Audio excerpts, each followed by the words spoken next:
Good morning students. This is lecture 2 under module 12, and as you know that we are discussing integrated biorefinery concept and few examples. In today's lecture, we will discuss about aquaculture and algal biorefinery, that how aquaculture and algae biorefinery are clubbed together. Then we will also discuss a little about the waste biorefinery, though few things we have already discussed in our module 2.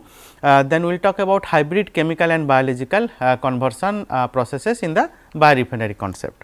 So, let us begin.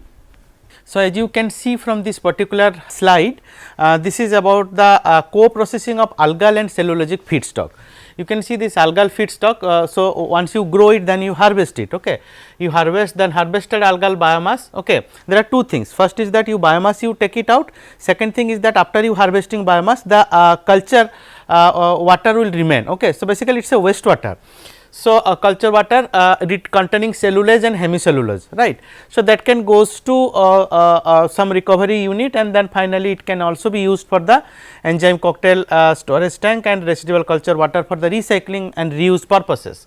So, the harvested algal biomass, once you separate the oil or the lipid content of that, so you get algal meal. So, algal oil having so many different types of contents like your PUFA, then omega 3 and all these things. So, that can be separated. Okay. So, you can get various products, not only fuels, but also some platform chemicals and others, glycerin, biodiesel, 1,3-propanediol, and the list is endless, there are many. Similarly, if you talk about the cellulosic feedstock, once you harvest the crop, okay. So, compaction, transportation, pre-treatment, detoxification, solid and liquid separation, then you go for the enzymatic hydrolysis of cellulose and hemicellulose after you remove the lignin part. So, you get the then once that is done, so you can go for the fermentation. Okay. So, you get bioethanol, mostly if you talk about the fermentation pathway, you get bioethanol, right. And other than bioethanol, we have so many other products, some acids and some other products as the co-products. Okay. They are also value added products. Now, this is in a nutshell, we try to understand how the algal biorefinery try to club with other systems. So, one classical example we will discuss is about aquaculture and algal biorefinery. Okay. So, based on the unique advantages in productivity and the potential to avoid competition for arable land or biodiverse landscapes, algae have been considered as one of the most promising resources for biofuels and biomass. So, this we have discussed during our discussion on algae long back. Okay. So, although they are not superior to higher plants with respect to photosynthetic efficiency, the microalgae have extremely high growth rates and yield more oil than any higher plants. So, a plant takes time to grow, okay, and do its photosynthesis and other things. However, algae can grow very fast. Okay. So, algae can make use of waste stream as a nutrient source, which have great potential for wastewater bioremediation. So, this is most interesting part actually, if you talk about algae vis-a-vis about other terrestrial plants. So, more importantly, algae are the basis of the food chain supporting over 70% of the world's biomass. With concerns of sustainability issues for the overutilization of marine resources, aquaculture is regarded as the future sustainable source of quality protein for the planet's growing population. Fish and shellfish mariculture thereby have become an important food sector globally and hold great promise for closing the nutritional gap of many people worldwide.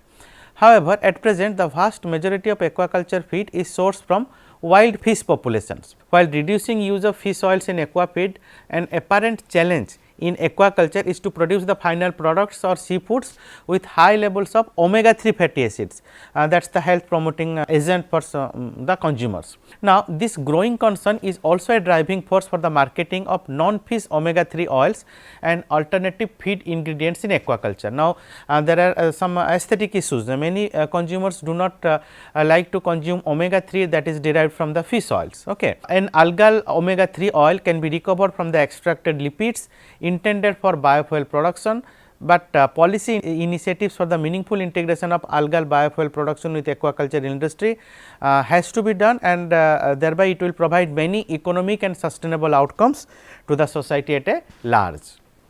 So, the discharged water from aquaculture could match the requirement for algal growth. right. So, it has some nutrient content. So, algae can grow fantastically over that discharged water. So, similar has also been implemented in the aquaponics system that aims to simultaneously grow fish and vegetables, okay, in a single system, right. That has been very popular since few years, the aquaponics system. Okay. So, in fact, disposal of aquaculture wastewater has become a major task to further improve production efficiency and decrease the environmental impacts of the aquaculture industry. However, this process is not so straightforward due to the cost associated with the nutrient removal. That process is very costly. So, the effluent from aquaculture production and facilities contains large amount of nitrates and phosphates, which are also essential nutrients for the algal growth and production. Therefore, the benefit of the ancillary industries between aquaculture and algal biofuel can offset energy and greenhouse gas emissions in the algal production and also reduce investment for the wastewater management in aquaculture. So, you save a lot of money in that. Okay. So, let us concentrate on this proposed scheme. So, this scheme talks about this is a flow sheet for the microalgae biorefinery aiming at producing omega 3 fatty acids, animal feed and biodiesel as the main products simultaneously. Okay. So, algae you grow with the presence of light, water and fertilizer or some nutrient source. Okay. While you are cultivating algae, so you can use wastewater and even carbon dioxide from different sources like this one power plants, okay, the flue gas, right. So, then you harvest the algae biomass. So, you get algal oil that can convert to omega 3 fatty acids, remaining oil can be converted to biodiesel, you get glycerol, glycerol can be converted to 1,3-propanediol. Okay. Through different route, this we have already discussed how to do it catalytically or biologically. Okay. Whatever meal that is left out, algal meal, that is the residual biomass after the oil is extracted, you can either convert into biogas or ethanol depending upon the process you choose, thermochemical or biochemical. You can have the animal feed also or other valuable products also can be found out from that. So, an algae can produce proteins, carbohydrates, lipids and other valuable components, for example, pigments, antioxidants, fatty acids, vitamins, recombinant proteins. Okay. The concept of an algal biorefinery has to explore the possibility of large scale parallel and complementary production streams of these bioproducts from industrially grown algae. So, let us look about the potential of an algal biorefinery in aquaculture. The main applications of microalgae for aquaculture are associated with nutrition as a sole component or as a food additive to basic nutrients. Microalgae are required for larval nutrition during a brief period or even for adults either for direct consumption in the case of mollusks or pennant shrimp or directly or indirectly as food for the live prey fed to the small fish larva. The use of microalgae in fish hatcheries is required for both production of live prey and maintaining the quality of the larva rearing medium. A significant growth rate can be obtained with microalgae supplemented diets in many species such as prawn, oyster, abalone and scallop. The nutritional value of the dietary algae is not only dependent on the chemical composition, but also on factors such as the capability of the animal to ingest and digest the algae and to assimilate their nutrients. As aqua feed additives, algal biorefinery products have been shown to have positive effects on the immune system of the developing fish larva and the regulation of immunity, gene expression as well as signaling. For example, feeding guppies with optimal concentration of a neutral lipid extract of the green microalgae Peritochloris incisa containing beta carotene and arachidonic acid as the major highly unsaturated fatty acids significantly reduced infection with the protozoan parasite Tetrahymnia species. Okay.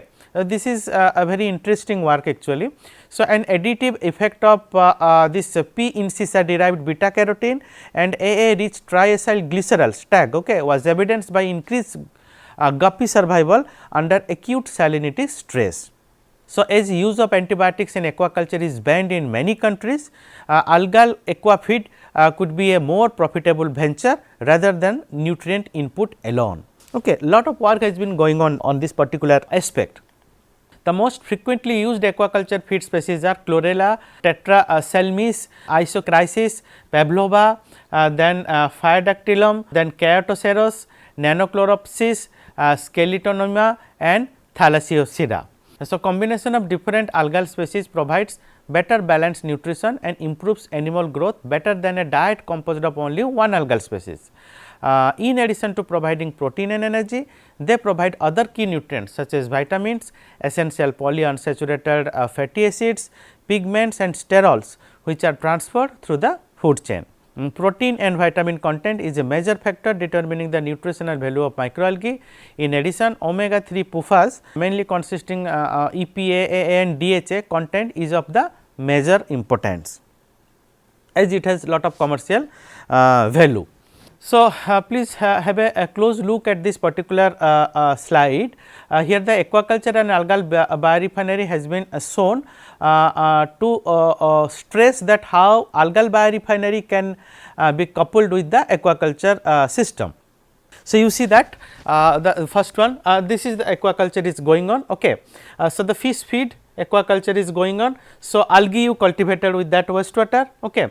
Then once you take the algal biomass, it can go for so many different types of biofuels, bioplastics, then other value added products and many. Let us not again go back to that, we have already covered it many times. Then whatever the water that is coming out after the algae is harvested, okay, you need to treat it little further, right, so that it can be recycled back to either here or to here. Similarly, here if you can see this is the schematic representation of a multi-product algal biorefinery model. Okay. So, you grow algae in different systems, right. So, this is how the algae has been cultivated, either rescue pond, photobioreactors, indoor, outdoor, anything, right. You get it. So, it can go for feed and supplements, that same thing can be used as in the aquaculture system. Right. So, the residual biomass can be converted to biofertilizer, bio-oil, biogas, so many other things. Okay. So, even pharmaceuticals and high value natural products. So, this is how algal bioculture and aquaculture, okay, can be combined together for a win-win situation. It has been estimated that the production of microalgae for aquaculture could be more than 1000 tons. Okay. So, 62% for mollusk, 21% for shrimps and 16% for fish. The worldwide annual production of algal biomass is estimated to be 5 million kg per year with a market value of about 1.25 billion US$ per year. It is huge, every day it is growing. So, approximately 1/5 of this biomass is used to nourish the fish and shellfish that are cultivated in aquaculture hatcheries. However, valuable extractable chemicals as above could be obtained from biofuel biorefineries. By producing various co-products such as omega 3 fatty acids and biodiesel in a sequential biomass processing, algal biorefineries have a strong potential to match the challenge in aquaculture to generate end products, seafoods with high levels of health promoting nutrients for human consumption, as well as it takes into account the aesthetic issues also without further depleting naturally occurring fish stocks. So, let us try to understand the trends in algal biorefinery with reference to the aquaculture systems. So, with increased demand of second and third generation biofuels, private investment has sprung up, now far exceeding public funding.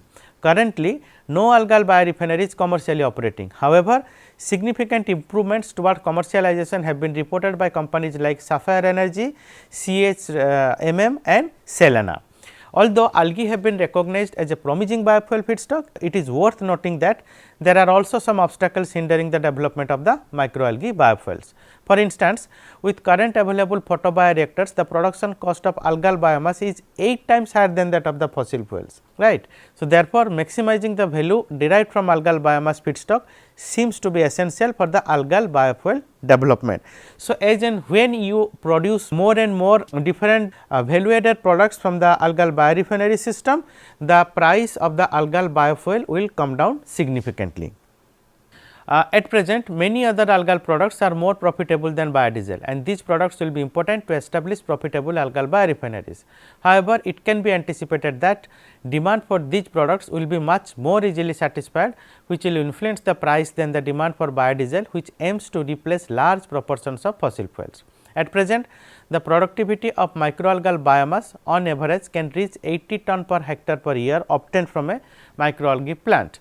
If biofuel content accounts for 30% of the biomass, it is roughly into that range. Okay. The non-fuel production can easily exceed 50 tons per hectare per year. So, this is a direct mass balance you can say. Okay. Taking into account 30% of the biomass goes for the biofuel production. So, vice versa, the ongoing research of microalgae biofuels will likely continue to alleviate the production cost, which is also a desirable criterion for the algal biorefinery. So, let us understand what is the future direction. Okay, requirement of high cost and energy for the large scale production of microalgae has been the major constant for its commercial utilization. Reduction of excessive power expenditure through optimization of different methods and technologies for agitation, harvesting, drying of biomass is one of the key directions of future research, as all these are energy intensive processes and costly. Now, moreover, efficient strain selection, genetic engineering and utilization of the wastewater and carbon dioxide for biomass production should be taken into consideration. So, microalgae species and strain selection is determined by many factors. Some of them are growth rate, optimal temperature range, lipid accumulation, harvesting properties and response to nutrient deprivation. Unsaturated fatty acids constitute the major proportions of lipids in microalgae, raising concerns for storage of biodiesel as the acids are prone to oxidation. One corrective measure is the partial catalytic hydrogenation of the oil. However, higher levels of polyunsaturated fats lower the cold filter plugging point, the temperature at which the fuel starts to form crystals, or you can say solidifies, and blocks the fuel filters of an engine. It can be seen that the extent of unsaturation in oil lowers its melting point. Therefore, colder climates require a higher unsaturated lipid content to enable the fuel to perform at low temperatures. A link to the cost of cultivation, the process byproducts, as for example, the exhausted growth medium and exploited biomass should be recycled or be considered as new substrates for other processes in an integrated biorefinery system with higher value and commercial suitability. For example, as fertilizer costs for nitrogen and phosphorus are likely to increase due to the high energy cost and depletion respectively, it can be envisaged that unwanted biomass can be used for biogas, that is methane production, whereby nutrients from the sludge can be recirculated. Similarly, fish waste can be used to create additional revenue streams through the growth of algae for biofuel and methane, which is also called the aquasphere system.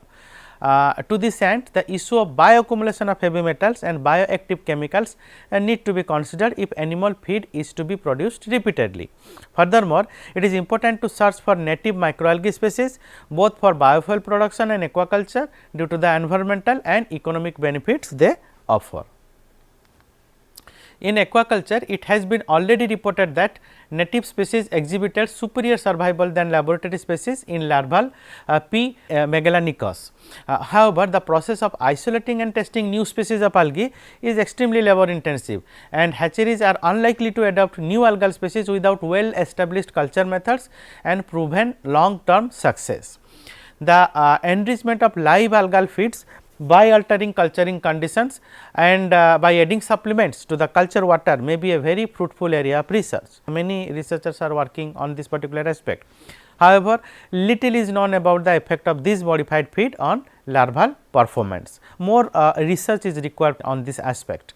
Moreover, the direct addition of dissolved organic components such as sugars, amino acids and fatty acids to larval culture tanks may be a very direct and simple way to supply essential nutrients to larvae, although little research has been done in this particular area.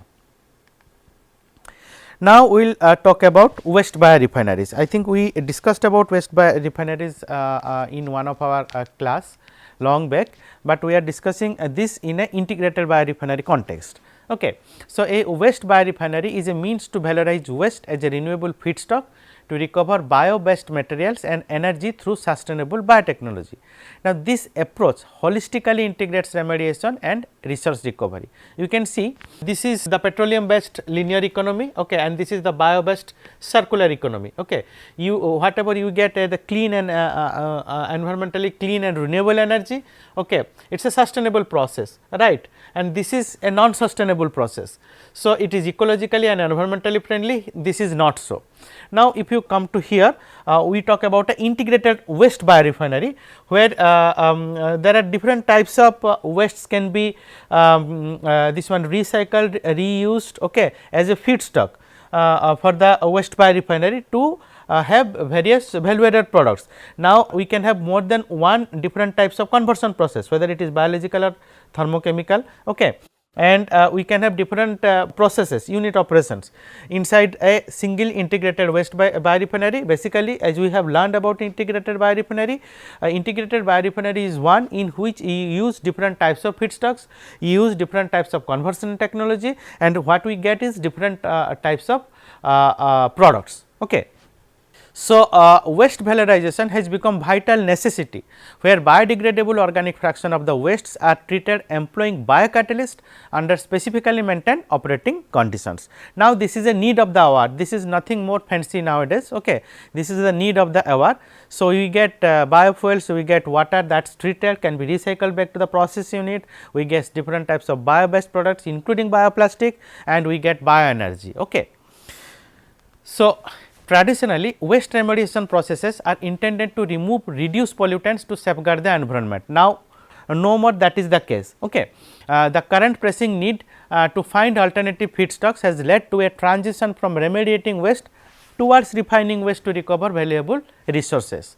Okay. Any waste, whether it is solid, liquid or gaseous, has an inherent net positive energy that can be recovered and reused to produce bio-based products and biofuels through a closed loop bioprocesses cascading system. Okay. So, more than one process enabling the shift towards a circular and low carbon bioeconomy.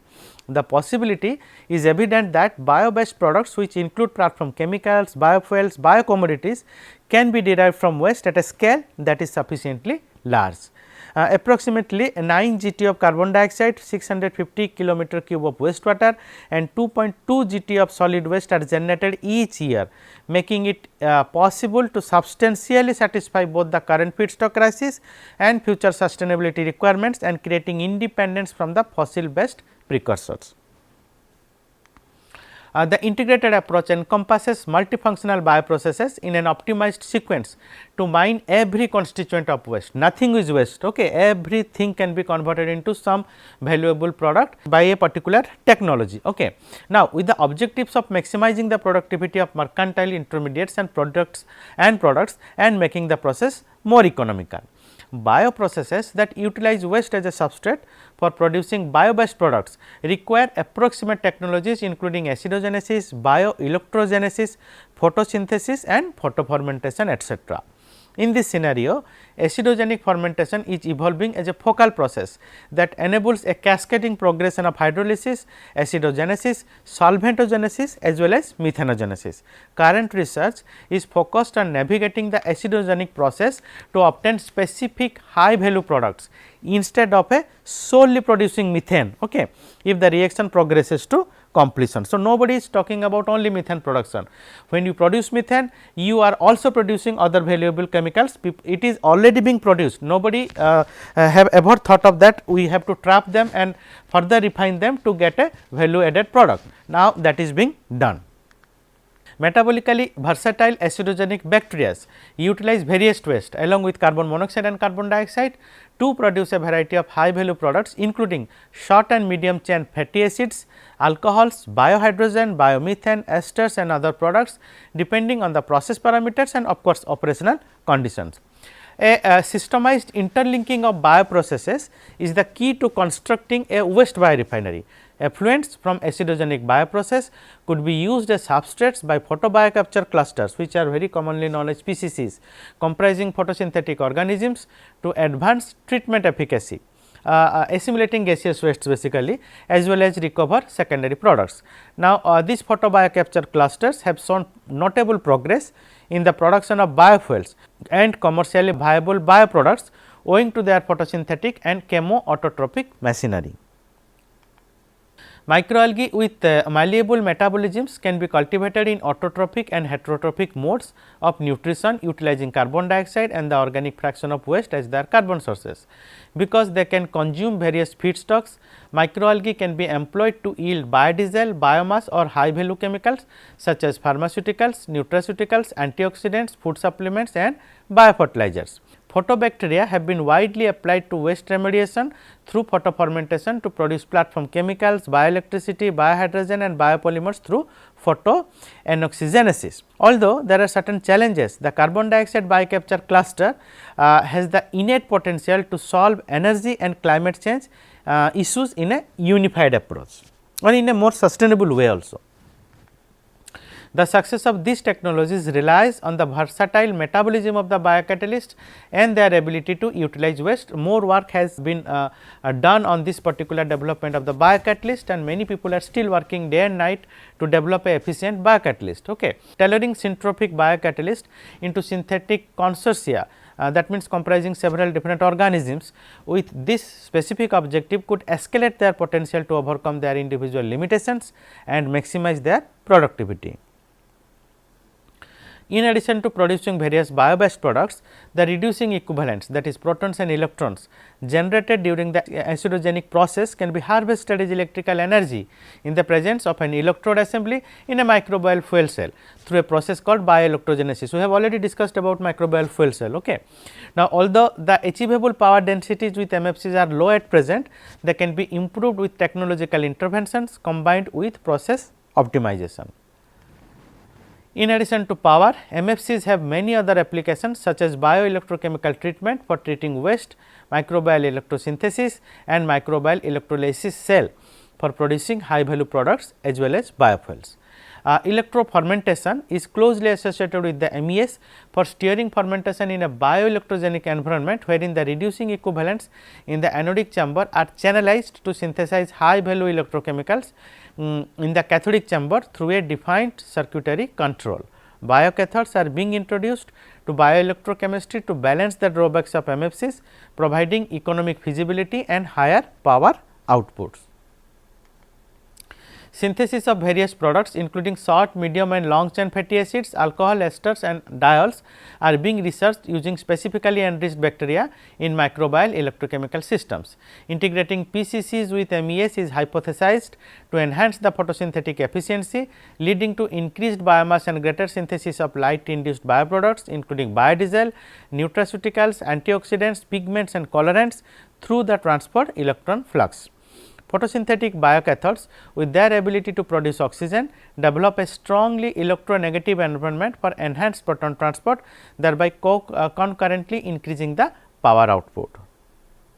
Progressively retuning MFC configurations could make microbial electrochemical technologies a viable option for the waste remediation, high value product synthesis and carbon dioxide sequestration in the context of a waste biorefinery, in turn ensuring environmental sustainability and establishing a viable bioelectroeconomy. Innovative and optimized process integrations to mine wastes to recover marketable products reform the current linear economy, leading to environmental biofactories.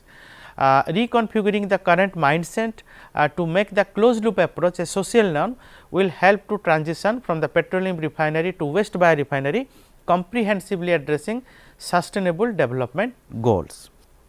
Food waste is one of the most commonly generated bio waste in developing and developed countries. The disposal of food waste pollutes the environment and results in a loss of valuable nutrients. In order to conserve natural resources and to meet the environmental discharge standards, the management of food waste for the production of high value added products has grown rapidly. Food waste biomass has been mostly used for the production of biofuels with the aim of partially or completely replacing highly polluting fossil oriented fuels. The major disadvantages by these traditional treatment technologies are excessive time, poor feasibility, high cost, the emission of greenhouse gases and sludge production. The integration of a biorefinery is the most promising technology used to convert food waste into value added products. So, this is a slide where integrated biorefinery concept diagram from the using food waste as the substrate or feedstock has been presented. So, you can see that. So, food waste, so we can have anaerobic fermentation, we get biohydrogen, biomethane, biohythane, VFA, the volatile fatty acids and biofertilizers, the leftover. Okay. From microbial electrolysis cell also you get all these things. We can have animal feed, the left out things. Okay. Yeast fermentation you get bioethanol, biodiesel, bioelectrical process you get biochemicals, biopolymers. Okay. So, after this whatever the effluents is left out, just look at this. Okay. The effluents, the basically the wastewater. Okay. So, you can further treat it, okay, to grow algae over that, what we have been discussed few minutes before. So, algal growth, okay, biodiesel, biomass, nutraceuticals, animal feed, again the same thing whatever we are getting of course, a different product. Then you go for anoxygenesis, you get bioplastics. You can use it in the microbial fuel cell, you get bioelectricity. Okay. So, then effluents, again whatever it is coming from this secondary effluents can be treated little more and can be directly used to agricultural and farming processes. The concept of biorefinery is the bioconversion of food waste into biofuels, power, heat and bioproducts with the effective utilization of the food waste. The complexity of integrated biorefineries is based on the factors such as feedstock, byproducts and the applied technologies. Conventional biorefineries are designed around separate unit operations such as processing of feedstock, fermentation and post fermentation recovery of the biofuels. For instance, the processing of feedstock such as corn or corn starch needs hydrolysis followed by batch fermentation and then recovery of product. These individual processes necessitate improved principal and operational cost and production cost. However, the progress made with these new technologies can permit these unit operations to be integrated as hard as possible, increasing the viability of the existing biorefineries. In this system, food waste and waste cooking oil are converted into biogas and biodiesel via anaerobic digestion and transesterification processes respectively, and this is the established protocol. Okay. A digested residue from the AD process can be further used as standalone fertilizer or as a coenzyme in the composting process. Integrated food waste recycling by means of cultivation of the Rhodotorula glutenis and anaerobic digestion for the fuel precursors. It was reported that dominant fatty acid methyl esters such as palmitic, stearoic and oleic acids were found to be perfect for the biodiesel production. The maximum yield of methane was achieved from the anaerobic digestion of the derived residual solids. As mentioned in the previous section, AD is a complex sequential process and shows a balanced equilibrium that involves accumulation of the volatile fatty acids within the digester system. The over accumulation of fatty acids inhibits the methanogenic process. Therefore, integrating hydrogen and methane production through two-stage fermentation is the possible route. The blend of hydrogen and methane gas with a composition of 10 to 15% hydrogen and 50 to 55% methane and 30 to 40% carbon dioxide is called biohyethane, which is produced using a two-stage anaerobic fermentation process. The raw materials used for the production of hydrogen are sugar, starch and carbohydrates. Biohythane is considered as an energy carrier with a higher energy conversion efficiency with the replacement of fossil fuels by the biological processes. The addition of a lower amount of hydrogen extends the flammability range of methane due to its higher mass specific heating value than methane. Okay. The burning speed of hydrogen is about 7-fold higher than methane, thereby reducing the burning time of the engine. Furthermore, the presence of hydrogen reduces the emission of greenhouse gases into the atmosphere with decreased carbon dioxide gas production. Biohythane is considered to be an environmental friendly gas. Basically, what is done is that this one hydrogen and methane both are clean fuels. Hydrogen is a much more clean fuel, but it has its own limitations. Okay. Methane has its own limitation. So, if you combine them in different proportions and find something some optimized proportion, then you can have a win-win situation that you have both the advantageous things from both the fuels and you are clubbing together, so that the biohythane can be used without any limitations which are already present in the with our hydrogen or otherwise methane if we talk about a standalone. Okay. So, hydrogen is produced from food waste rich in starch and cellulose. Dark fermentation produces hydrogen during the acidogenic stage of the anaerobic digestion of organic matter, which is considered to be a promising technique relative to the conventional chemical process, because the need for chemical energy is less and it is therefore more eco-friendly. Based on energy recovery, the output of energy is 7 to 9 times greater by the combined production of hydrogen and methane than conventional hydrogen production alone, and 10 to 12% higher than that of the production of methane alone. Therefore, a two-stage fermentation plays a significant role in maximum recovery of energy from the food waste substrate. Effective biomethane production from non-gaseous fermentation products could make biological production of biohydrogen economically attractive. Numerous investigations have been carried out employing food waste as substrate for biohythane production. The generation of bioethane has been investigated both in lab scale and semi pilot scale extent. In the first stage, a higher hydrogen production of 66.7 liter per kg Vs was obtained, whereas in the second stage a higher biogas production of 0.72 meter cube per kg Vs was obtained as distinctive bioethane composition. One study executed a two-stage fermentation process for the enhancement of bioenergy from the food waste. The results revealed the maximum yield of methane was observed by utilizing effluent from the first stage. In addition, COD removal of 70 to 90% was obtained under optimum conditions. The overall reaction rate and the yield of biogas were improved by the production of combined hydrogen and methane in a two-stage process related to the conventional two-phase process. Adapting older biotech achievements such as bioethanol from sugarcane or beets into a biorefinery could make them more efficient. However, biorefineries using food crops suffer from the same sustainability issues as the first generation biofuels. Of course, much of the hype surrounding biorefinery is the possibility and the technical challenge of using the biomass waste or at least biomass resources that are sustainable. The field's close relationship with agriculture is one of the reasons there are so many incentives. So, there is the hope that biorefineries could generate rural areas. Okay. So, one example of company working towards this end is Metrica, which relies on plantations of the thistle across Sardinia in precisely uncultivated plots of the land. So, unarable lands basically.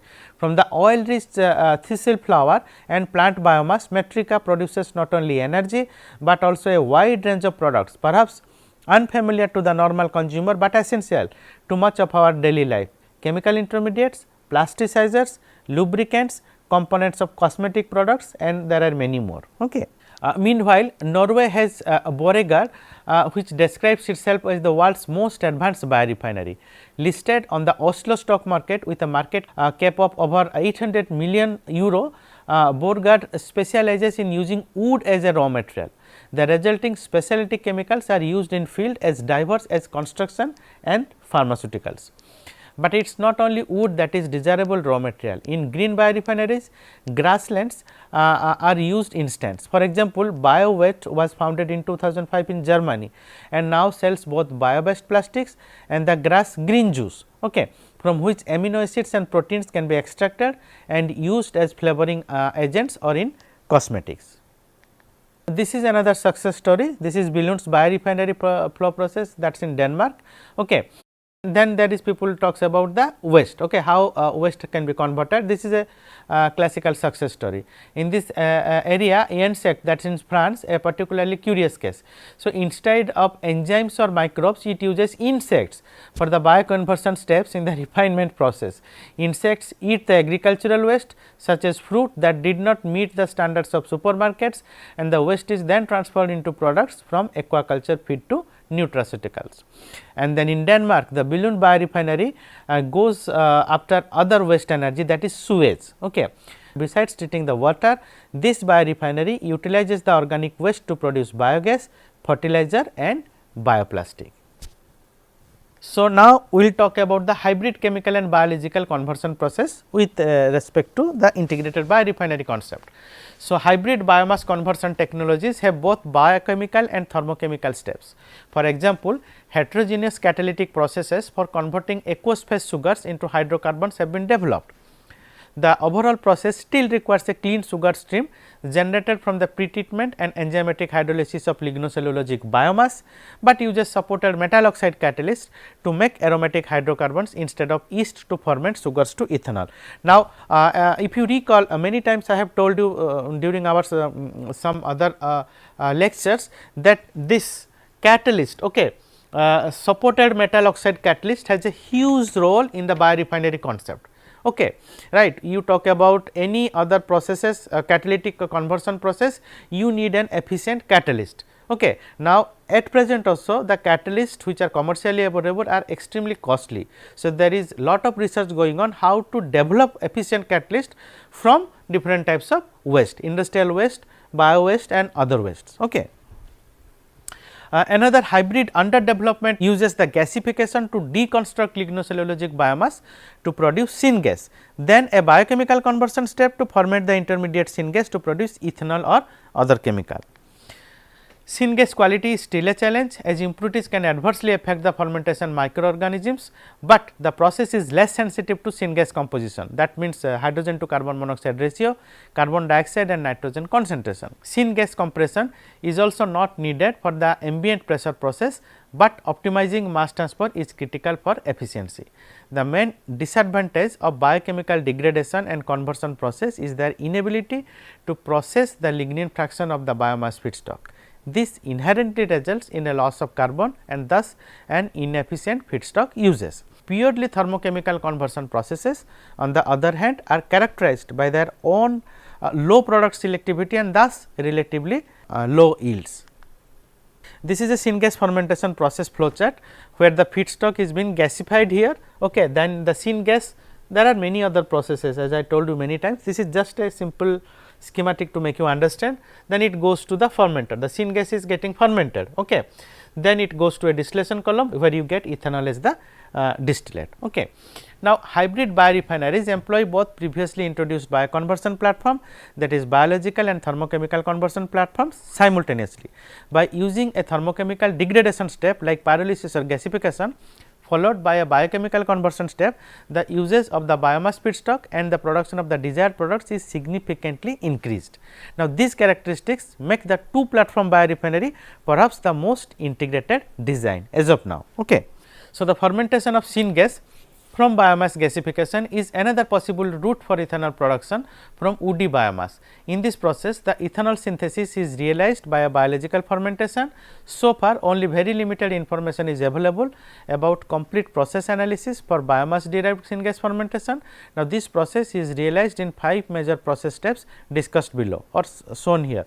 Gasification, first we are getting flue gas and all these things. Okay. Then we have a gas cleaning. So, the gas goes to the gas cleaning process, from here it gets to the compressor where the there is a fermentation happening here. Okay. From fermentation one stream goes to the product separation part, we get ethanol, acetic acid and all these things. This is a distillation column, series of distillation columns. Another part goes to the compressor and basically to the it is a CHP, combined heat and power generation unit. Okay. So, we have gasification, we have gas cleaning unit, we have fermentation unit, we have product separation as well as heat and power production unit. Okay. So, this is a classical flow sheet of the thermochemical conversion with gasification and syngas fermentation. So, thermochemical conversion processes here, biochemical conversion processes here, both are integrated. This is what is the integrated biorefinery is all about. Okay. So, the gasification and gas cleaning is based on the same technology compared to the gasification and synthesis process. Like in the catalytic synthesis, methane present in the producer gas coming from the steam gasification process cannot be used within the syngas fermentation. In the present analysis, carbon dioxide is not regarded as a critical component of syngas fermentation. Therefore, no carbon dioxide removal process is assumed in the gas cleaning section. This may not hold true for the layout of the fermentation reactor. Large fraction of carbon dioxide present in the syngas will increase fermenter volume and power consumption for gas compression. Furthermore, significant amounts of carbon dioxide will be present in the water phase because of the significantly higher solubility compared to hydrogen and carbon monoxide. Ethane, tars, particulates, sulfur and nitrogen compounds may have an inhibiting effect not fully investigated yet. Thus, further gas cleaning steps may be necessary. For the fermentation of synthesis gas to ethanol, different bacteria are known so far. Beside ethanol, these microorganisms produce acetic acid as a byproduct. In the syngas fermentation process, carbon monoxide is consumed primarily by microorganisms, hydrogen is consumed to a lower extent and methane present in the producer gas cannot be converted. With a conversion efficiency of approximately 85% of the carbon monoxide content of the syngas, the recycling of the unconverted gas does not appear promising, because the partial pressures of the main substrates carbon monoxide and hydrogen would be reduced in the fresh feed, leading to decreased mass transfer rates and increased fermenter volume. In syngas fermentation, the conversion is mainly limited by the mass transfer of hydrogen and carbon monoxide in the aqueous phase. So, part of Planas et al. In 2017 presented an Aspen Plus model of the production of ethanol and acetic acid with the use of syngas fermentation. The reference is given below. The considered biomass feedstock is switchgrass. The model process consists of a gasification unit, a fermentation unit and a downstream processing unit. The model for the gasification unit was based on an agar gasifier. Agar gasifiers have distinguished drying, pyrolysis and combustion zones. This allows for a tight control of how much feedstock carbon is converted into char. The fermentation module was modeled in S1 plus with the use of a stoichiometry reactor. So, the reactor operates at ambient pressure and 37 degree centigrade. Acetogenic bacteria like Clostridium zungadali, Clostridium carboxy devorans, then alkali baculum becki were present in the reactor and catalyze the following reactions. Okay. 4 carbon monoxide plus 2 water gives CH3COH plus 2 carbon dioxide plus 4 hydrogen gives CH3COH plus 2 water, 6 carbon dioxide plus carbon monoxide plus 3 water gives us C2H5OH plus 4 carbon dioxide, then 2 carbon dioxide plus 6 hydrogen reacts to give us again C2H5OH and 3 water. And in another work, Michaelis et al. In 2019 developed another S1 plus model of a syngas fermentation process, but modeled the gasifier as a circulating fluidite based reactor and used as a CSTR reactor for the fermentation process. The considered acidogenic bacterium was Clostridium zungadali, which converts respectively 70 and 50% of the carbon monoxide and hydrogen present in the syngas to ethanol. References are given below. If you are interested more, so please go through this interesting work. Okay. So, with this I conclude my today's lecture, and next lecture will be our last lecture for the for this course. Okay. In that lecture we will be covering about one of the very important thing everybody is talking about today. Okay. You develop some process, what you will do with that? You have to study the techno-economical aspects as well as the life cycle of that, okay, especially if it is a biological system, right. So, we will be discussing about that, and we will wind up our course with that particular lecture. So, thank you very much. If you have any query, please register in the Swayam portal, or you are always free to drop a mail to me at kmohanty@iitg.ac.in.